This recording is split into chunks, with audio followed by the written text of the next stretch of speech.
Donald Trump پہ ناظرین امریکہ میں بڑا خوفناک الزام لگا دیا اور وہاں کے ایک بڑے شاندار اخبار نے لگا دیا. یہ بہت پرانا اخبار ہے امریکہ کا، بلکہ سب سے پرانے اخبارات میں سے ایک ہے، وال اسٹریٹ جرنل. اس نے ڈونلڈ ٹرمپ کے بارے میں کچھ لکھا اور ڈونلڈ ٹرمپ نے اس کا بعد میں جواب بھی دیا بڑے عجیب طریقے سے، لیکن اس کو غداری قرار دیا کہ ڈونلڈ ٹرمپ غداری کر رہا ہے ایران کے ساتھ. وہ کیسے؟ وال اسٹریٹ جرنل لکھتا ہے کہ ایران کے ساتھ ٹرمپ کا جو مجوزہ معاہدہ سامنے آ رہا ہے یہ غداری کے مترادف ہے، اور یہ بہت بااثر امریکی اخبار ہے. اس کا جو ایڈیٹوریل ہے یا اداریہ جو لکھتے ہیں وہ لوگ، ان کی ٹیم نے یہ اداریہ مشترکہ طور پہ لکھا اور انہوں نے کہا جی ٹرمپ انتظامیہ کا ایران کے ساتھ جو متوقع معاہدہ ہے، اس کا جو منصوبہ ہے یہ غداری اور فریب ہے.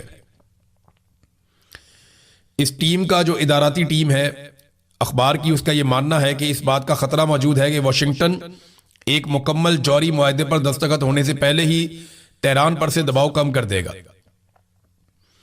وہ کہہ رہے ہیں جی اس میں آپ دباؤ کم کر دیں گے ایران کے اوپر سے تو وہ جوہری معاہدے کے اوپر آپ کوئی نتیجے پہ نہیں پہنچ پائیں گے یا وہ پریشر نہیں ڈال پائیں گے.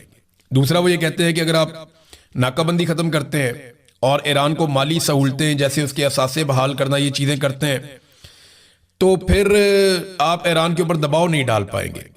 یہ اقتصادی امداد ہوگی ایران کی اور وہ اپنی معیشت کو مضبوط کر لے گا، جو کہ ایک حقیقی غداری ہوگی. ایرانی عوام سے زیادہ امریکی مفادات کے ساتھ یہ غداری ہوگی. یہ بات اخبار نے بڑا کھل کر لکھا. وال اسٹریٹ جرنل کا ماننا ہے کہ اگر ایران کو دوبارہ آزادانہ طور پر تیل بیچنے کی اجازت مل گئی تو تہران پر اثر انداز ہونے کا واحد بقیہ حربہ صرف ایک نئی جنگ کی دھمکی ہی رہ جائے گا اور کچھ بھی نہیں آپ کر سکیں گے. اگر وہ تیل بیچنا شروع ہو گئے تو ویسے تو وہ بیچ رہے ہیں، لیکن ناکہ بندی کھلے گی تو صورتحال کچھ اور ہو جائے گی. اب ڈونلڈ ٹرمپ کا جواب دیکھیں، یہ بڑا انٹرسٹنگ ہے. ڈونلڈ ٹرمپ کہتا ہے کہ اگر ایران ہتھیار ڈال دے، تسلیم کر لے کہ ان کی بحریہ سمندر کی تہہ میں پہنچ چکی ہے اور فضائیہ اب موجود نہیں رہی، اور اگر ان کی پوری فوج تہران سے باہر نکل آئے، ہتھیار گرا دے اور ہاتھ اٹھا کر کہے کہ میں ہتھیار ڈالتا ہوں، میں ہتھیار ڈالتا ہوں، یہ چلاتی ہوئی سفید جھنڈا لہراتی پھرے، اور اگر ان کی باقی ماندہ قیادت تمام ضروری سرنڈر دستاویزات پر دستخط کر دے اور امریکہ کی عظیم طاقت کے سامنے شکست تسلیم کر لے، تو پھر بھی New York Times, China street journal, یعنی وال اسٹریٹ جرنل کو وہ چائنا اسٹریٹ جرنل کہتے ہیں، کرپٹ اور اب غیر مؤثر CNN اور دیگر فیک نیوز میڈیا یہی سرخی لگائیں گے کہ ایران نے امریکہ پر ایک شاندار اور فیصلہ کن فتح حاصل کر لی. حالانکہ حقیقت میں ایسا کچھ بھی نہیں ہوگا. ڈیموکریٹس اور میڈیا مکمل طور پر راستہ بھول چکے ہیں اور بالکل پاگل ہو چکے ہیں. یہ ڈونلڈ ٹرمپ اب ڈیموکریٹس کے ساتھ ساتھ میڈیا سے بھی لڑ رہا ہے، کیونکہ میڈیا بتا رہا ہے کہ ڈونلڈ ٹرمپ جو اچیو کرنے گیا تھا ایران میں، اس میں سے کچھ بھی نہیں ملا. ڈونلڈ ٹرمپ نے وہاں رجیم چینج کر کے اپنا پہلوی لے کر جانا تھا، نہیں ہو پایا. ایران کو توڑنا تھا، نہیں ہو پایا. ایران کا میزائل پروگرام ختم کرنا تھا، نہیں ہو پایا. 70% ابھی بھی موجود ہے امریکن CIA کی رپورٹ کے مطابق. ایرانی بحریہ کو تباہ و برباد کرنا تھا، وہی بحریہ ابھی بھی امریکہ کے ساتھ وہاں پہ لڑ رہی ہے. آبنہ ہرمز ان کے کنٹرول میں ہے. بہت ساری چیزیں ان کا ایٹم بم کے حوالے سے تھا، بلکہ وہ آبنہ ہرمز بھی بند کروا لی پکڑ کے. تو امریکہ نے حاصل کیا کیا اگر بعد میں مذاکرات ہی کرنے اور کوئی ٹارگٹ وہ اچیو نہ کر پائے تو؟ جی ڈونلڈ ٹرمپ کے اوپر تنقید ٹھیک ہوتی ہے. اب میڈیا تنقید کرتا ہے، ڈونلڈ ٹرمپ میڈیا کے اوپر چڑھ جاتا ہے اور میڈیا نے اب اس کو غداری قرار دے دیا ہے. دوسری جانب یہ میڈیا غداری کیوں قرار دے رہا ہے؟ ایک بات آپ ذہن میں رکھیے گا کہ اسرائیل کا نا بہت انفلوئنس ہے امریکہ میں اور امریکن کی سوچ کے اوپر. خاص طور پہ امریکن میڈیا کے اندر بھی اسرائیل کا اچھا خاصا انفلوئنس ہے. امریکن میڈیا مجھے ایسا لگتا ہے کہ کبھی کبھی جو بولتا اور سوچتا اور جو بات کرتا ہے اس میں کہیں نہ کہیں اسرائیلی لابی کا کوئی کردار ضرور ہوتا ہے. ایسا نہیں ہو سکتا کہ وہ بالکل یک طرفہ ہو جائے. دیکھیں کئی میڈیا والے ایسے لوگ ہیں جو یہ کہتے ہیں کہ اسرائیل نے امریکہ کو استعمال کیا. کئی سیاستدان بھی یہ بات کہتے ہیں. لیکن یہ سب کو ماننا پڑے گا کہ چھوٹا سا ملک ہے اسرائیل اور وہ سپر پاور کی بہت ساری چیزوں کو کنٹرول کرتا ہے. ابھی وہاں پہ ایک نیشنل سیکیورٹی کی میٹنگ ہوئی ہے، نیتن یاہو نے لی اور اس کے ساتھ اس کے سارے وزراء بیٹھے ہوئے تھے اور بڑے ہارڈ لائنر سے انہوں نے بڑے سخت سٹیٹمنٹ دیے ہیں. لیکن ان کے وزیر خزانہ نے کہا کہ ہمیں وائٹ ہاؤس میں ایسی سپورٹ کبھی بھی نہیں ملی جو ٹیم ہمیں اب وائٹ ہاؤس میں میسر ہے، اور جو انہوں نے ہمارے لیے کیا وہ اس سے پہلے کبھی کوئی نہیں کر پایا. اور شاید آئندہ بھی مشکل ہو جائے گا۔ پھر انہوں نے نیتن یاہو کو اس کا سہرا باندھا کہ نیتن یاہو وہ آدمی ہے جس نے ڈونلڈ ٹرمپ کو قائل کیا اور امریکہ کو اس لڑائی کے اندر ساتھ لے کر آیا اور اپنے ساتھ لڑنے کے لیے اس کو ساتھ کھڑا کیا۔ یہ نیتن یاہو کو انہوں نے کریڈٹ دیا۔ بہرحال ایک دباؤ نیتن یاہو کے اوپر یہ بھی ڈالا گیا کہ کچھ نہ کچھ کر کے امریکہ کو دباؤ ڈالا جائے کہ وہ اس قسم کا معاہدہ نہ کرے جس قسم کی معاہدے کی خبریں باہر آ رہی ہیں۔ اب یہ بڑے سخت موقف ہیں جو لیے گئے ہیں اسرائیل کے اندر سے۔ اسرائیلی وزیر داخلہ سیکیورٹی، یہ قومی سلامتی کے وزیر ہیں، بین غویر، یہ وہی وزیر ہے میرے خیال میں جو جا کے ویڈیو ایک جاری کر دی تھی، وہ فریڈم فلیٹیلا والے جو گئے ہوئے تھے انسانی حقوق کے علمبردار کارکن، ان کے ساتھ جو ظلم ہوا تھا۔ تو اب یہ کہتے ہیں جی حزب اللہ کے حملوں پہ انہوں نے بیان دے دیا ہے۔ انہوں نے کہا جی میں نیتن یاہو سے مطالبہ کرتا ہوں کہ ٹرمپ کو فون کریں یا ان کے پاس جائیں، ان کے سامنے میز پر ہاتھ ماریں اور زور دے کر کہیں، یہ واضح کر دیں کہ ریاست امریکہ یہ سب قبول کرنے کے لیے تیار نہیں ہے، نہ ہی وہ اسے برداشت کرنے کے لیے تیار ہے۔ دیکھیں اسرائیل میں نیتن یاہو کے اوپر دباؤ تو بہت آ رہا ہے۔ اس دباؤ کو مینج کرنے کے لیے بظاہر ایسا دکھائی دے رہا ہے کہ اسرائیل نے اپنے حملے تیز کر دیے ہیں غزہ پہ اور لبنان پہ۔ ابھی لبنان پہ جو حملے رپورٹ ہوئے، تھوڑی دیر پہلے میں پڑھ رہا تھا 31 لوگ شہید ہوئے ہیں گزشتہ 24 گھنٹوں میں۔ اسی طرح غزہ میں ایک بڑی مصروف جگہ کے اوپر گلی میں جہاں پہ بقرہ عید کی قربانی اور یہ وہ چیزیں وہ اکٹھے ہوتے ہیں لوگ، تو وہاں پہ بھی حملہ کیا گیا۔ وہ بڑا شدید حملہ تھا اور اس کے اندر ابھی جانی نقصان رپورٹ نہیں ہوا، پراپر خبریں ہمارے پاس نہیں آئیں۔ تو غزہ پہ یا لبنان پہ اسرائیلی اٹیک بہت تیز ہو گئے ہیں۔ شاید وہ ایران کے ساتھ لڑائی میں جو سبکی ہوئی ہے اس کو مٹانے کے لیے یا اس خفت سے جان چھڑانے کے لیے، مجھے ایسا لگتا ہے کہ انہوں نے یہ حملے تیز کر دیے ہیں۔ دوسری جانب روس نے ناظرین یوکرین کے اوپر اٹیک ایک دم بہت تیز کر دیے اور وہ کیف کے اوپر انہوں نے حملے کیے ہیں اور حملوں میں بہت زیادہ اضافہ ہو گیا ہے۔ رشیا نے کچھ خطرناک بیانات بھی دیے ہیں، وہاں لڑائی شدت اختیار کر رہی ہے۔ روسی وزیر خارجہ کی امریکی وزیر خارجہ کے ساتھ بات چیت ہوئی تو انہوں نے کہا جی اپنا عملہ آپ نکال دیں۔ یورپی یونین کو بھی انہوں نے کہا جی اپنے اپنے ممالک کے جو سفیر ہیں آپ وہ یہاں سے لے جائیں، کیونکہ یہاں پہ اب حملے تیز کر دیں گے، انہوں نے ہمارے سویلینز کو مارا ہے، ہم جوابی کارروائی میں بڑے شدید حملے کرنے والے ہیں۔ تو ایک تو رشیا جو ہے وہ اس کے یوکرین کے اوپر اٹیک بہت تیز ہو گئے ہیں۔ سابق وزیر اعظم عمران خان صاحب کے کیسز لگے ہوئے تھے اسلام آباد ہائی کورٹ میں بھی، اور اپیلیں بھی تھیں عمران خان صاحب کی بہنوں کی، ان کے اوپر بھی کوئی عمل درآمد نہیں ہوا۔ سپریم کورٹ آف پاکستان کے اندر سے بھی ایک میٹر جو ہے عمران خان صاحب کا کیس، وہاں پہ بھی اپیل کی گئی تھی، اس میں بھی کچھ نہیں ہوا، بلکہ ہائی کورٹ میں عجیب و غریب صورتحال پیدا ہو گئی۔ ہائی کورٹ کے اندر جو ہے وہ سلمان صفدر صاحب یہ بتاتے ہیں کہ ہائی کورٹ یہ چاہتی ہے کہ فٹافٹ یہ جو کیس ہے 190 ملین پاؤنڈ والا یا جو القادر یونیورسٹی والا ہے، وہ اس میں جو سرکاری اپیل ہے اس کو سنے، جبکہ پاکستان تحریک انصاف یا عمران خان صاحب کے وکلا نے جو کیسز دائر کر رکھے ہیں بڑے لمبے عرصے سے، وہ ان کو سننا نہیں چاہ رہے۔ مثال کے طور پہ سلمان صفدر کا کہنا ہے کہ اس کیس کی اپیلیں ہائی کورٹ کیوں جلدی سننا چاہتی ہے، جبکہ اس سے قبل 5 اگست 2023 توشہ خانہ فوجداری کیس کی اپیل ابھی تک نہیں لگائی گئی۔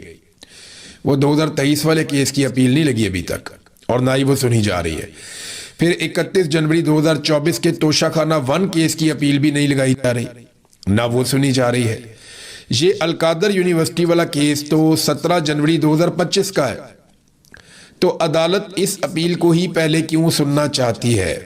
صاف بات ہے کہ عدالت کو حکم دیا گیا ہے کہ اس کیس میں عمران خان صاحب کو سب سے پہلے ٹارگٹ کیا جائے گا۔ آج جج صاحب کہہ رہے تھے جی دلائل آپ شروع کر دیں سلمان صفدر صاحب کو، ورنہ دلائل جو ہے وہ نیب کے وکیل شروع کر دیں گے۔ اس پہ انہوں نے کہا جی میری عمران خان صاحب سے ملاقات ہی نہیں ہوئی، میں اپنے کلائنٹ سے ملوں گا تو میں اس کا مقدمہ لڑوں گا نا، میں اس کی اجازت کے بغیر کیسے یہ مقدمہ لڑ سکتا ہوں؟ تو اس پہ جج صاحب دباؤ ڈال رہے تھے۔ تو لطیف کھوسا صاحب کا ایک تعلق بھی ہے جج صاحب سے، ویسے یہاں عدالتیں ایسی چلتی ہیں۔ وہ آئے رستم پہ، انہوں نے کہا جی ہمیں 2 ہفتے کا وقت دے دیں، ہم عمران خان صاحب سے بات چیت کر کے بعد میں یہ کیس لڑ لیں گے۔ تو پھر جج صاحب نے 2 ہفتے کے لیے ٹائم دے دیا۔ تو اب فی الحال 2 ہفتے کی یہاں پہ ایک ٹائم ڈیوریشن موجود ہے پاکستان تحریک انصاف کے وکلا کے پاس۔ سپریم کورٹ نے سزا معطلی کے اسلام آباد ہائی کورٹ کا جو فیصلہ ہے، کیونکہ اسلام آباد ہائی کورٹ نے سزا معطلی کا معاملہ نہیں سنا نا عمران خان صاحب کا، وہ کہہ رہے ہیں جی ہم مین اپیل سنیں گے، جو حکومت چاہتی ہے ویسے کریں گے. تو اس پہ سپریم کورٹ کے اندر پاکستان تحریک انصاف کے لوگ لے گئے تھے کیس کو. عمران خان اور بشرا بی بی کی اپیلیں وہاں چلی گئی تھی. تو اس پہ سپریم کورٹ نے اعتراض عائد کر دیا اور درخواستیں واپس کر دی. اعتراض یہ عائد کیا گیا کہ نیب قوانین میں ترمیم کے بعد یہ جو مرکزی اپیل سمیت جو سزا معطلی کا معاملہ ہے یہ وفاقی آئینی عدالت سن سکتی ہے، لہذا اب آپ اس معاملے کو آئینی عدالت میں لے جائیں. سلمان صفدر اس فیصلے پر یہ کہتے ہیں کہ ضمانت کا معاملہ سپریم کورٹ سن سکتی ہے. تو جناب رجسٹرار آفس کے اعتراضات کے خلاف وہ کہہ رہے ہیں جی ہم چیمبر میں اپیل دائر کریں گے. لیکن آپ دیکھیں نا نظام کیسے کام کرے، وہ کہہ رہے ہیں آئینی عدالت میں لے جاؤ. اب آئینی عدالت وہ ہے جو غیر آئینی ایک ترمیم جو کی گئی آئین کے اندر جس میں آئین کا حلیہ بگاڑ دیا گیا، اس کے نتیجے میں ایک ملٹری اسٹیبلشمنٹ نے اپنی مرضی کی عدالت بنائی تھی، آئینی عدالت. اور وہ آئینی عدالت اس لیے بنائی تھی تاکہ کسی قسم کی پرابلم ملٹری اسٹیبلشمنٹ کو اہم کیسز میں نہ ہو. اب وہ کہتے ہیں جناب کہ جو کیس ہماری مرضی کا ہے وہ اس عدالت میں شفٹ کرو. تو یہ اعتراض آ گیا سپریم کورٹ سے. یہ آپ کے سامنے سلمان صفدر صاحب جو عمران خان صاحب کی حالت بتاتے ہیں نا جیل میں، وہ اپنی آنکھوں دیکھا حال انہوں نے آج بتایا. انہوں نے کہا جی کہ میں اپنی آنکھوں دیکھا حال بتا رہا ہوں، وہ یہ ہے کہ عمران خان اور بشرا بی بی کو اس دنیا سے کٹ آف کر دیا گیا ہے. ان کو بچوں تک سے بات نہیں کرنے دی جا رہی. ٹی وی، اخبار، کتاب سب پر پابندی ہے. جیل میں کسی سے دعا سلام کرنے پر بھی پابندی ہے. فیملی سے ملاقات ہوئے 7 مہینے گزر چکے ہیں. یہ بیرسٹر سلمان صفدر صاحب نے بتایا. دیکھیں عمران خان صاحب کے بارے میں انہوں نے ایک اور بات بتائی، اور یہ کیونکہ میں پرسنلی اس سے گزرا ہوں تو میں آپ کو بتا سکتا ہوں کہ یہ کتنی تکلیف دہ چیز ہے کہ آپ کے پاس کوئی ملازم آئے یا کوئی بندہ آئے جو آپ کو کھانا دے کر جائے، آپ اسے سلام کریں اور وہ آپ کو سلام کا جواب بھی نہ دے. یعنی انہیں اتنی بھی اجازت نہیں ہے کہ وہ عمران خان صاحب کو سلام کریں یا سلام کا جواب دے دیں. اسے کہتے ہیں قید تنہائی. یہ ملٹری اسٹیبلشمنٹ کا ایک طریقہ کار ہے دہشت گردوں کو ڈیل کرنے کا، کہ انہیں اس قدر قید تنہائی میں رکھا جاتا ہے کہ کوئی ان کے سلام کا جواب بھی نہیں دیتا، کوئی آنکھ کا اشارہ بھی نہیں کرتا کہ باہر کوئی معاملہ ٹھیک ہے یا نہیں ہے، کوئی بات آپ کو نہیں بتاتے، آپ کو دنیا سے کاٹ دیتے ہیں. یہ جو ٹائم ڈیوریشن ہے یہ سب سے سخت ہوتا ہے. یعنی میں آپ کو ذاتی طور پہ ایک تجربہ بتاتا ہوں. میں کمزور آدمی ہوں لیکن میں یہ مطالبہ کرتا تھا کہ یار مجھے ٹارچر کرنے کے لیے آؤ، میرے ساتھ بات تو کرو. کوئی آؤ تشدد کرنے آؤ، مار کٹائی کرنے کے لیے آؤ، لیکن بات تو کرو. کوئی میرے ساتھ بات کرے، کوئی مجھے سلام کرے، میرا نام لے، میرے سے بات کرے، میرے سلام کا جواب ہی دے دے. تو یہ بڑی سخت ذہنی اذیت ہوتی ہے جس اذیت میں اس وقت عمران خان صاحب کو ڈالا ہوا ہے. اور یہ ان کے وکیل نے کنفرم کیا کہ عمران خان صاحب نے انہیں یہ بات بتائی ہے. اب خان صاحب کی اور امریکہ کی اسٹیبلشمنٹ کو جتنا ہو سکتا ہے وہ خوش رکھے. اور امریکن بھی یہ جانتے ہیں کہ ایرانیوں کو منانے کے لیے پاکستانیوں کو اپنے ہاتھ میں انہیں رکھنا پڑے گا. پاکستان اس خطے کے پلیئرز میں سے ایک ہے، اور وہ ایک ایسا رستہ ہے جہاں پہ ایران کے ساتھ بات چیت کی جا سکتی ہے، کیونکہ قطر پہ بھی ایران نے بم مارے ہوئے ہیں، اور قطر کی جو امریکی بیسز ہیں وہاں سے امریکہ نے ایران کے اوپر بھی بم مارے ہوئے ہیں. تو وہاں پہ ایک تلخی موجود تھی لیکن پاکستان کے ساتھ نہیں تھی. لیکن جب قطر بیچ میں آئے نیگوسیشنز میں تو بڑی امید پیدا ہوئی، کیونکہ وہ بہت تجربہ کار ثالثی کروانے والے لوگ ہیں. انہوں نے پہلے بہت سارے عام ترین عالمی معاملات میں ثالثی کروائی ہوئی ہے. اب جناب شہباز شریف صاحب نے چک کے رکھی گیم، جے ڈی وینس کی بھی، فیلڈ مارشل کی بھی، ڈونلڈ ٹرمپ کی بھی. وہ تو کوئی موقع ہاتھ سے جانے نہیں دیتے شہباز شریف صاحب. تو جے ڈی وینس نے بھی فیلڈ مارشل کی دبا کے تعریفیں کی. جے ڈی وینس نے کہا کہ میری گزشتہ 3 ماہ میں اپنی بیوی سے بھی زیادہ عاصم منیر صاحب سے بات چیت ہوئی ہے. یہ جے ڈی وینس نے کہا فیلڈ مارشل عاصم منیر کے بارے میں. میں یہاں پہ ایک اور بات آپ کو کہنا چاہتا ہوں کہ یہ مذاکرات دیکھیں، پاکستان اگر یہ کرتا ہے نا تو پاکستان کی کامیابی ہے. ثالثی میں اگر پاکستان اپنا کوئی کردار ادا کرتا ہے تو پاکستان بطور ملک اس کے اندر پاکستان کو فائدہ ہوگا. لیکن یہ کام سویلینز کو کرنا چاہیے تھا. ایک سرکاری ملازم جو ایک فوجی آفیسر ہے، یہ اس کے کرنے کا کام نہیں تھا. یہ نامناسب بات ہے.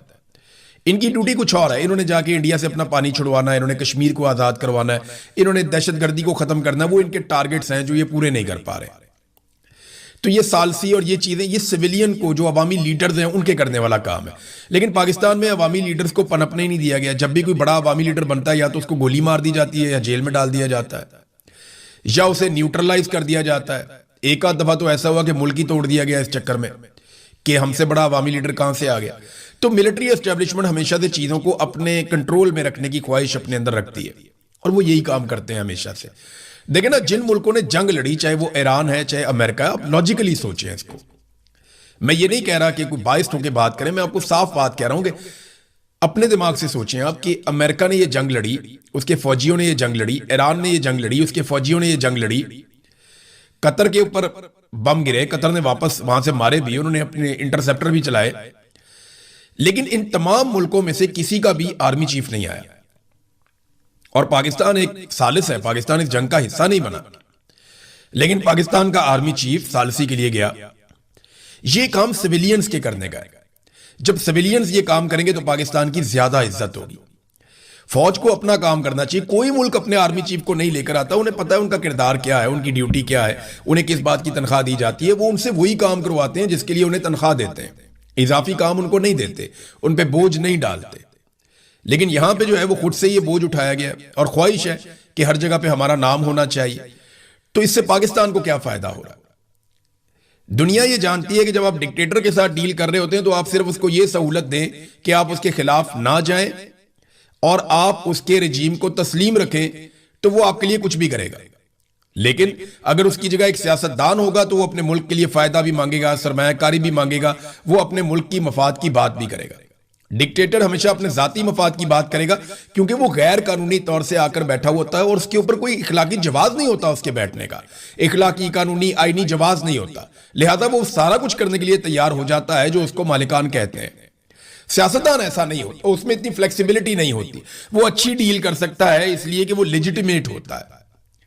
تو یہ کام سویلینز کو کرنا چاہیے تھا, چاہے سویلین حکومت جو ہے وہ چاہے جعلی صحیح, لیکن اس کے باوجود سویلین حکومت کو ہی یہ کام کرنا چاہیے تھا. ناظرین, ایران جو لڑائی میدان میں نہیں ہارا وہ لڑائی ٹیبل پہ بھی نہیں ہارے گا, یہ میں نے آپ کو پہلے کہا تھا, اور بہت سارے اور لوگ بھی یہ کہہ رہے تھے. ایرانیوں نے ہر حال میں مذاکرات بھی کرنے ہیں اور ایرانیوں نے ہر حال میں اس جنگ بندی کو برقرار بھی رکھنا ہے, یہ میں جانتا ہوں, آپ بھی جانتے ہیں. اور امریکنز نے بھی ہر حال میں مذاکرات بھی کرنے ہیں اور جنگ بندی کو برقرار بھی رکھنا ہے. اگر دوبارہ جھڑپیں ہو بھی جائیں تو انہوں نے بعد میں جنگ بندی ہی کرنی ہے, کیونکہ اس کے علاوہ دونوں کے پاس رستہ کوئی نہیں ہے. امریکہ بہت دور سے آیا ہوا, اس کا بہت بڑا مالی نقصان ہو گیا. $80 ارب اضافی مانگ لیے ہیں پینٹاگون نے امریکہ کی پارلیمنٹ سے کہ ہمیں زیادہ پیسہ دو, ہمارا بہت نقصان ہو گیا وہاں پہ. یہ بہت بڑی رقم ہے, وہ یہ پیسہ پورا کیسے کریں گے؟ عرب ملکوں سے ہی پورا کریں گے جیسے وہ ہمیشہ سے پورا کرتے چلے آ رہے ہیں. بہرحال امید ہے کہ پاکستان معاہدہ کروا پائے گا, قطر معاہدہ کروا پائے گا. ایران اور امریکہ کو دونوں کو اس وقت مضبوط آپٹکس چاہیے, وہ دونوں کمزور نہیں دکھنا چاہتے. پھر لیکن دونوں کو جو ہے امن کی ضرورت بھی ہے, یہ بھی بات ایک حقیقت ہے. ایران جو ہے وہ دباؤ بڑھا کر مذاکرات کو تھوڑا سا لمبا کرے گا اور اس کی کوشش ہوگی کہ شرائط پر عمل درآمد کروائے, خاص طور پہ جو لبنان کے اندر حماس کے اوپر جو حملے ہوئے ہیں, لبنان میں حزب اللہ پہ اور حماس کے اوپر جو اٹیک ہو رہے ہیں لگاتار, وہ کوشش کرے گا اس حوالے سے امریکہ کی جانب سے اور باقی ممالک کی جانب سے اسرائیل کو ایک شٹ اپ کال ملے, یا کم سے کم اسرائیل کو ہمارے سامنے اکیلا چھوڑ دیا جائے, پھر ہم جانے اور اسرائیل جانے.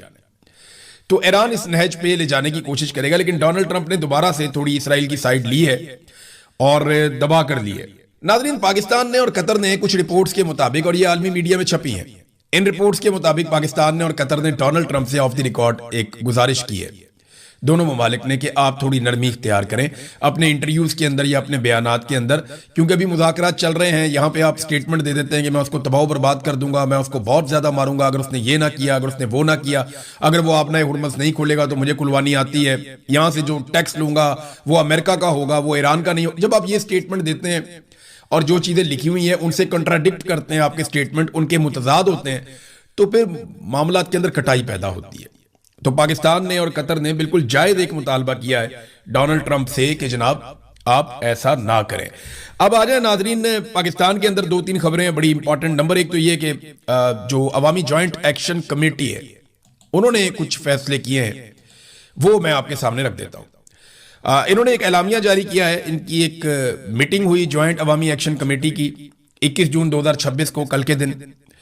تو اس میں چند چیزیں سامنے ہیں. نمبر 1 یہ, جموں کشمیر جوائنٹ عوامی ایکشن کمیٹی 5 جون سے اب تک ہر طرح کے ظلم, جبر اور شہادتوں, گرفتاریوں, زخمیوں کے باوجود عوامی حقوق کے لیے تاریخ ساز جدوجہد کرنے پر آزاد کشمیر بھر کے عوام, خواتین, بچوں, اوورسیز کشمیری عوام کو خراج تحسین پیش کرتی ہے, اور آزاد جموں کشمیر بھر کے تاجران, ٹرانسپورٹرز کو تاریخ ساز لاک ڈاؤن پر خراج تحسین پیش کرتی ہے, اور اس امید کا اظہار اور اپیل کرتی ہے کہ جملہ عوام الناس اس جدوجہد کو, تحریک کو کامیابی تک جاری اور ساری رکھیں گے. نمبر 2, انہوں نے موجودہ صورتحال پر